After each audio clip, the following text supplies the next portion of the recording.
What's expected to be the issue to make the most headlines in next year's legislative session could be getting broad support statewide.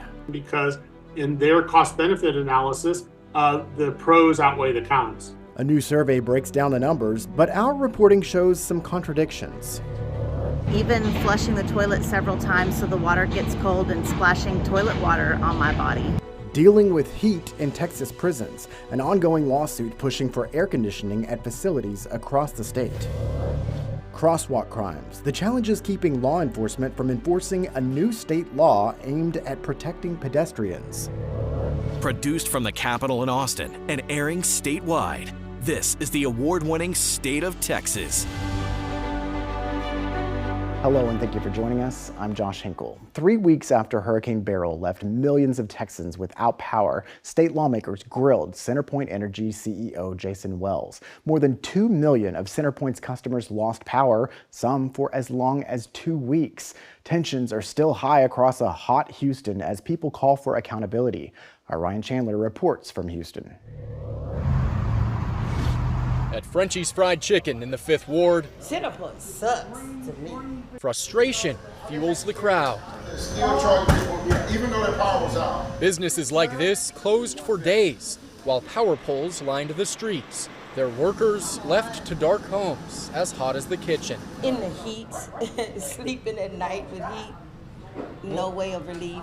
I don't love the struggle that I see people having and that I have. Houstonians have lingering struggles and burning questions. CenterPoint's leadership faced some of that anger in Austin. I don't see how you overcome the public perception that you have prioritized your profits over people. CenterPoint here was betting on the come and lost. And because you lost, we all lost. CEO Jason Wells taking responsibility as his company asks customers to foot the $1.8 billion bill for recovery, proposing a 2% rate hike for the next 15 years. What is very clear is the critical aspects of our restoration efforts were not at the high standards we expect of ourselves, let alone what the public expects of us. This is unacceptable and it will change. But what does that change look like? Lieutenant Governor Patrick says CenterPoint should bear the burden, asking regulators to force the company to pay $800 million for generators currently financed by ratepayers. Houston grateful for cooler homes, but hoping the state keeps the heat on CenterPoint. I'm a Texas born and raised young man. I love it here. Houston is my city. I just hope that they can do something better with the system. Ryan Chandler, State of Texas.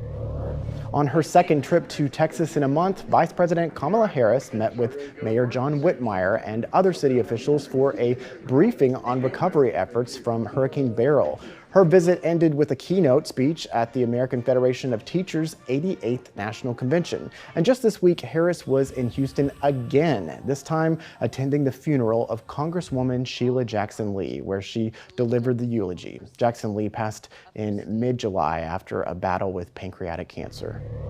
Meanwhile, President Joe Biden in Austin at a ceremony for the 60th anniversary of the Civil Rights Act.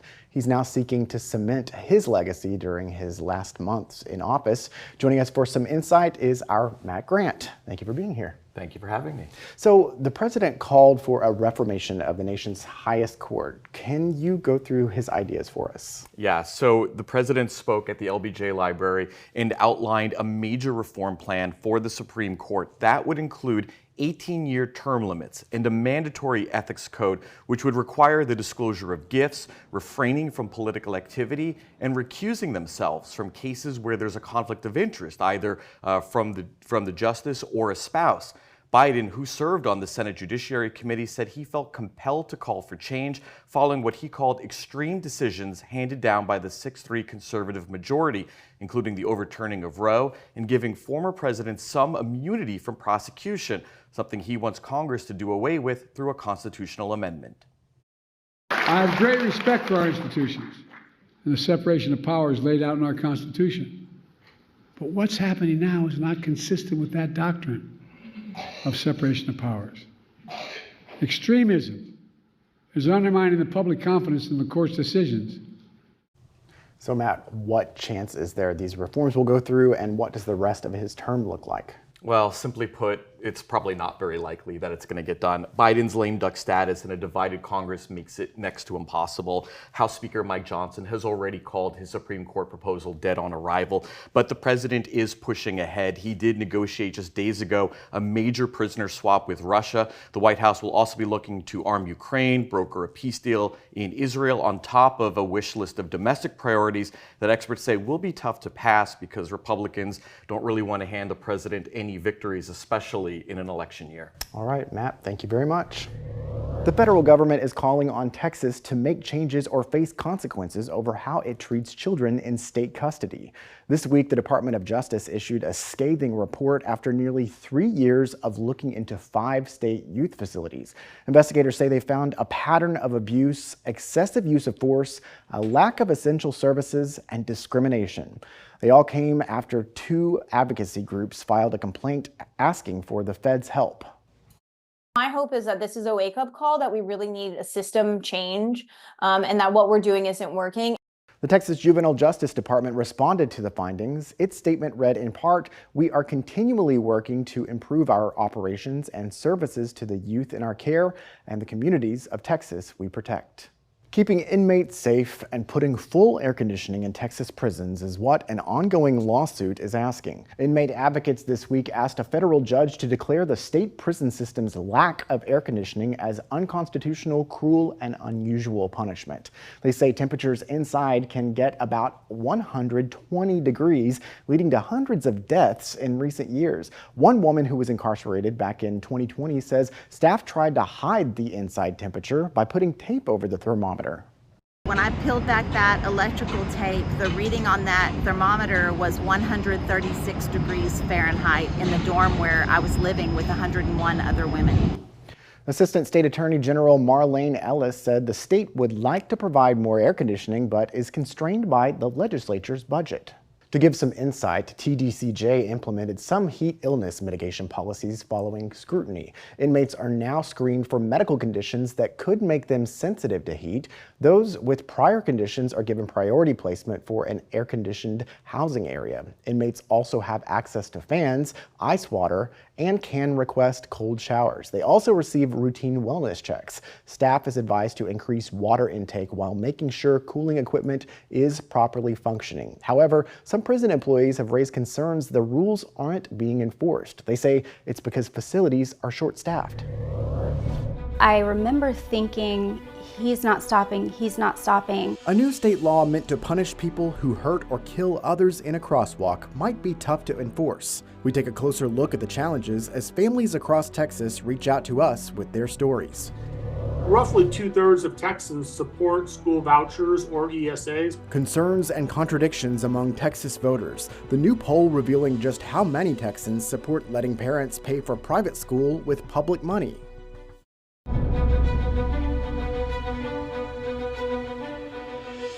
There's broad support in Texas for what may become the most dominant issue of next year's legislative session. A new survey out this week shows 2/3 of voters back some version of a private school subsidy plan. Will Dupree dove into the numbers and found some contradictory information.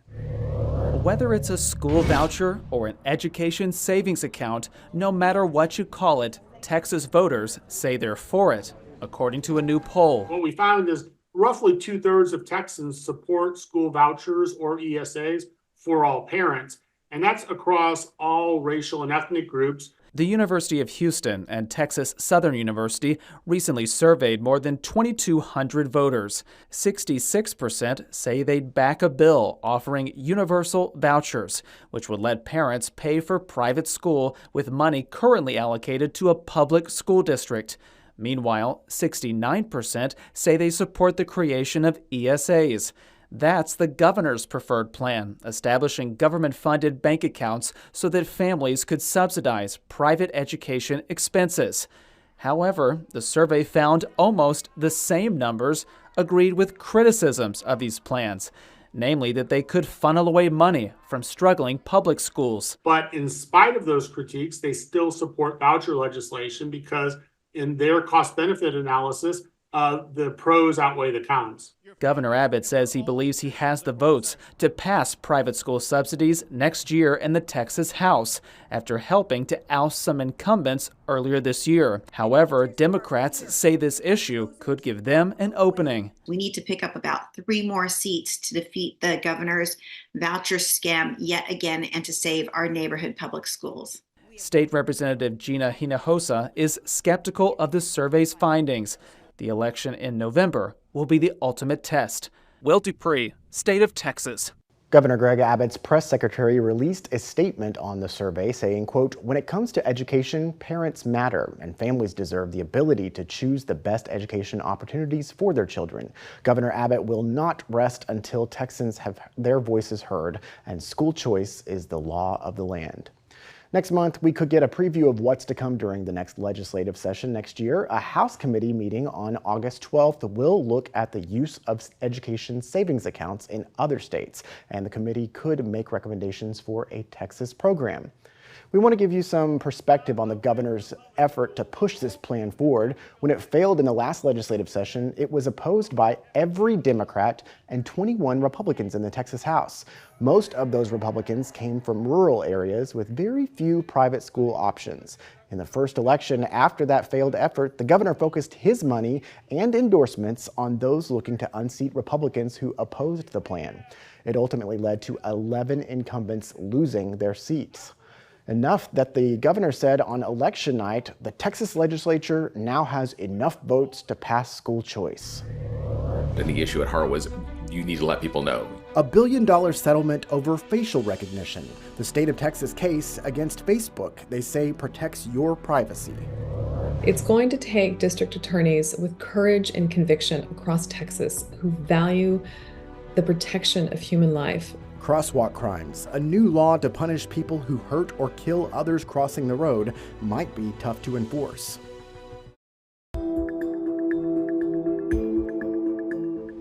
This summer, we first told you about the case of an Austin driver sentenced to state jail after hitting and killing a person crossing the street. The Travis County District Attorney's Office says it was the first case to be prosecuted under a new state law making it a crime to kill or hurt someone in a crosswalk. Department of Public Safety data shows since the law went into effect almost 3 years ago, there have been 34 arrests across Texas, with 7 leading to convictions. But people across the state have reached out to investigator Arezow Doost, concerned with the law's broader implementation.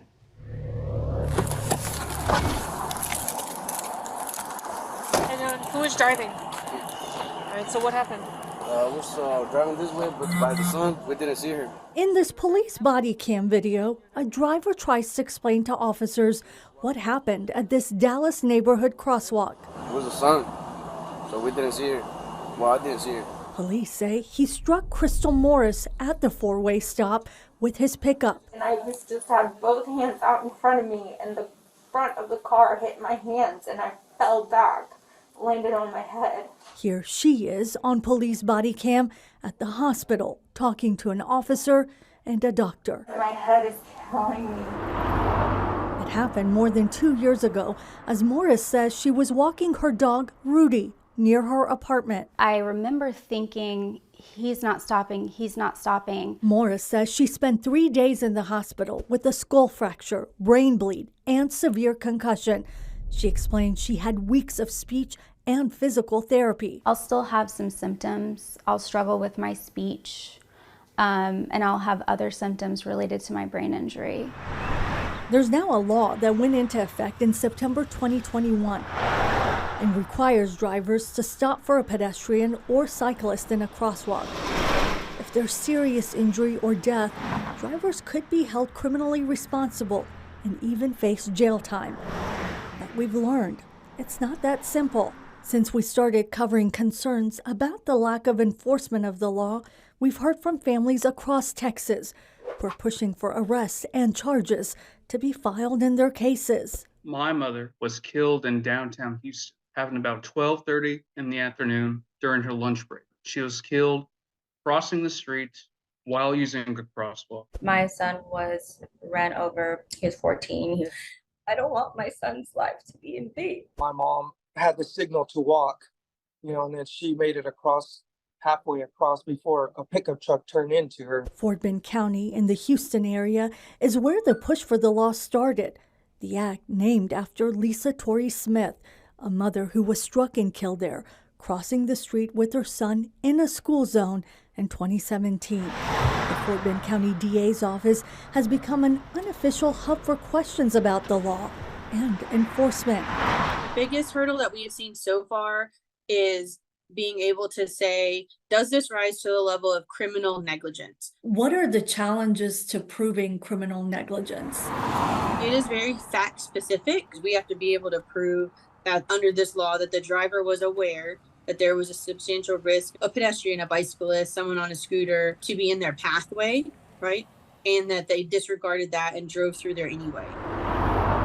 Back in Dallas, Morris says she'd given up on justice in her case.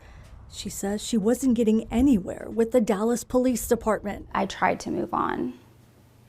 Until I saw your story. The story we told back in January featured Citizens for Road Safety Texas, a nonprofit making sure the law is enforced. It's led by Lisa Torry Smith's family. More than 2 years after Morris was injured, the organization got Dallas police to take a closer look at her case, and she's told it's been sent to a grand jury.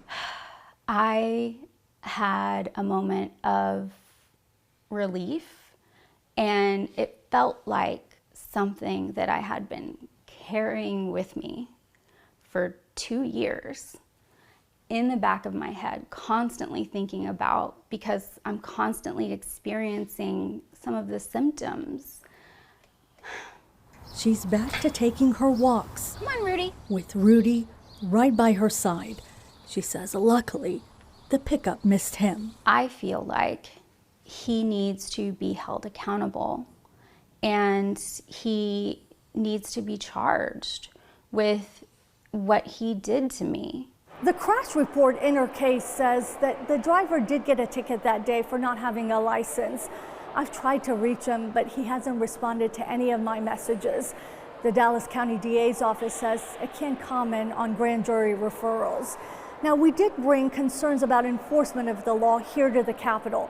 Senator Joan Huffman, who authored the legislation, says it's concerning hearing about challenges and promises after our questions leading up to the next legislative session. Her office will study this public safety issue to see if any changes are necessary.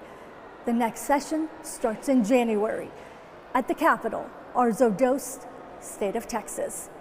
Advocates say the law is written clearly and the failure to stop for a person crossing the street is criminal negligence, and drivers should be aware of the risks.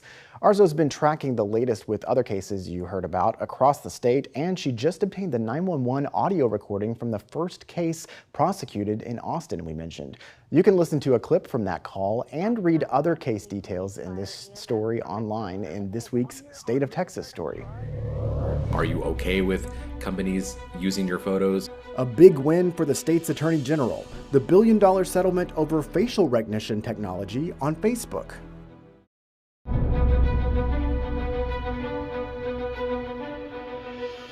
A showdown in the court between Facebook's parent company, Meta, and Texas. Meta has agreed to pay a $1.4 billion settlement over the state's 2022 lawsuit, claiming the tech giant used facial recognition data of users without their permission. Attorney General Ken Paxton says for more than a decade, Facebook's tag feature collected biometric data from users' pictures without letting them know. Our Monica Madden breaks down what the settlement means. Since 2011, the tagging feature on Facebook used face recognition technology to identify faces in photos.